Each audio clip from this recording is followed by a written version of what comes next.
குழந்தைகள் என்ற உடனே கொஞ்சி மகிழ்ந்து நிலத்துல விடாமல் அப்படியெல்லாம் வளர்க்கிற பெற்றோரும் இருக்கிறார். ஆனால் நீங்கள் குழந்தை என்ற வரைகளை வந்து வாயும் வயிறும் வேறையாகத்தான் வருகிறது. அதிന്റെ எதிர்காலத்தை நோக்கி நாங்கள் நகர்த்துறோம். இப்ப அண்மை காலமாக ஒரு 3 வருடமாக ஒருவருக்கு பிள்ளை இல்லை, ஒரு பிள்ளை கிடைச்சிட்டது இப்ப. ஆனால் அந்த குழந்தை எப்போதுமே நிலத்து கீழே விடுகிறாரே இல்லை. ஆனா அந்த குழந்தையோ கிண்ணவானுக்கு இருந்தோண்டு என்ன வழியில விட நினைக்குது. வச்சிருக்க பெல்ட்டை போட்டுத்தான் இப்ப எல்லாரும் கூட வச்சிருக்கிறாங்க. அப்படி வச்சிருக்கேன் அது வெளியால விட சொல்லி நிக்குது. அவன் என்னடா ஐயோ ஊத்த அல்லது இது அல்லது அல்ல அது என்ன அவன் உள்ள உள்விடியம் எனக்கு தெரியாது. அப்ப நான் பார்த்த உடனே பார்த்தேன் இந்த அளவுக்கு மீறிய செல்லம் இருக்குது. இன்னொரு பக்கம் பாத்தீங்கன்னா சாப்பாடு கொடுக்க கொடுக்க அது எல்லாம் கொட்டுது. அது பரவாயில்ல, கொட்டுண்டாலும் எங்கட வீடண்டு இதண்டு நாங்க கூட்டிக் கொள்ளலாம். ஆனா இன்னொரு வீட்டில போய் அப்படி செய்யல. எப்படி நாங்கள் அதை பாக்குறதா? அது அவன் அதுதான் வேணும், அந்த ரிமோட் தான் வேணும். அப்படி கொட்டித்தான் சாப்பிட போறான்னு நிக்கிறேங்க. அதெல்லாம் அளவுக்கு மீறிய அந்த செல்லத்தின் தன்மையால வருது.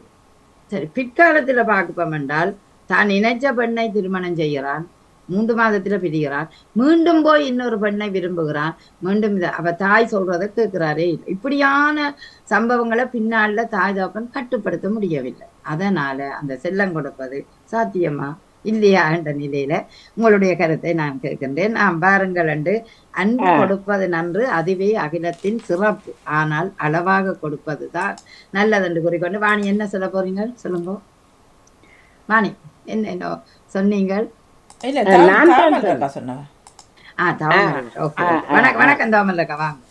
வணக்கம். உங்களுடைய 1023வது குடும்பம் கோயில் நிகழ்வுக்கு வாழ்த்துக்குரியபடி செல்லம் கொடுப்பது என் அனுபவத்தில் மட்டும் சொல்லுகிறேன், பக்கத்தில் பார்த்தவர்களை பற்றியும் கூறுகிறேன். செல்லம் கொடுப்பதுண்டா இப்ப இப்ப எங்களுக்கு ஒரு பிள்ளைண்டா அது நெடுகலம் அவரோட தான் செல்லம் கொஞ்சம் விளையாடி அப்படி நெடுகலம் கொடுப்பது. ஆனால் அடாவடி இப்ப அச்சையும் விட்டையும் கூட்டி கொண்டு போயிருக்கிறேன். ஆனா அங்க ஒன்றுமே எடுக்க மாட்டேன், பேசாம அது தானே பழகின பழக்கமும் என்ன ஒத்திருக்காது. பேசாம இருப்பேன், பிள்ளைகளோட விளையாடுவேன். அந்த அவன் டிவி ரிமோட் எடுத்து அப்படி செய்தது ஒரு நாளும் இல்லை. ஆனா வளர்ந்த பின்பும் அவரை விரும்பினார், திருமணம் செய்தார். ஆனா கடவுளை என்று விட்டு கொடுத்து இதுவரை இனி சொல்ல மாட்டேன், இதுவரையும் நல்லா விட்டு கொடுத்து நன்றாக. ஆனா நான் செல்லமாகத்தான் வளர்த்தேன். ஆனா அது அது வந்து பாதிப்பா உங்களுக்கு ஒரு இடத்திலும் அமைய இல்லையா? அப்படி கொடுத்த செல்லம் ஏதாவது ஒரு இடத்துல நான் சொல்றத கேட்காம அவன் தானே நினைச்சதை செய்யறான் அப்படி என்ற ஒரு இது வரையில ஒரு இடத்தில் எனக்கு இனவில அப்படி ஒரு இடமும் இல்லை. அப்ப உங்களுக்கு அந்த செல்லம் நீங்க கொடுத்ததும் அவர் எடுத்துக்கொண்டதும் சமனாக இருந்தது உங்களுக்கு? சமனாக இருக்க. ஆனா அந்த அந்தந்த விளையாட்டு வயதுகளில் விளையாட்டு சேட்டைகள் செய்தார், ஆனால் அதை நான் விட்டு கொடுத்தேன். இப்ப விளையாட்டு பருவங்களில் பிள்ளைகள் செய்வார்கள்லாம் சில சில குழப்படிகள், அது எல்லா பிள்ளைகளிடம் இருக்கிறது பார்த்திருக்கிறேன். ஆனா அந்த குழப்படிகளுக்கு நான் கொஞ்சம் விட்டு கொடுத்திருக்கிறேன் என்றால் நானாத்தான் கூட விட்டு கொடுத்திருக்கிறேன் என்று நினைக்கிறேன். நீங்க விட்டு கொடுத்திருக்கிறீங்க, ஏதாவது ஒரு இடத்தை அது பாதகமாக உங்களுக்கு அமைஞ்சிருக்கா இல்லையா? பாசத்தால் பாதகமாக அமைந்துள்ளது. என்னென்றால் அவர் நித்திரை கொள்ளும் போது தகப்பனாருடன் தான் கூட பாசம்.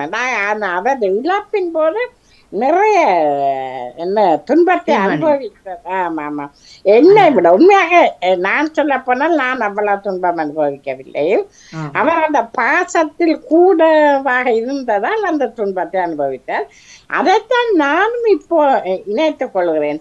என்னிடமும் நிறைய பாசமான ஒரு பிரிவண்டா என்னென்று வாழ்க்கை போகும் என்பது உண்மையாக அதை சொல்ல தெரியவில்லை.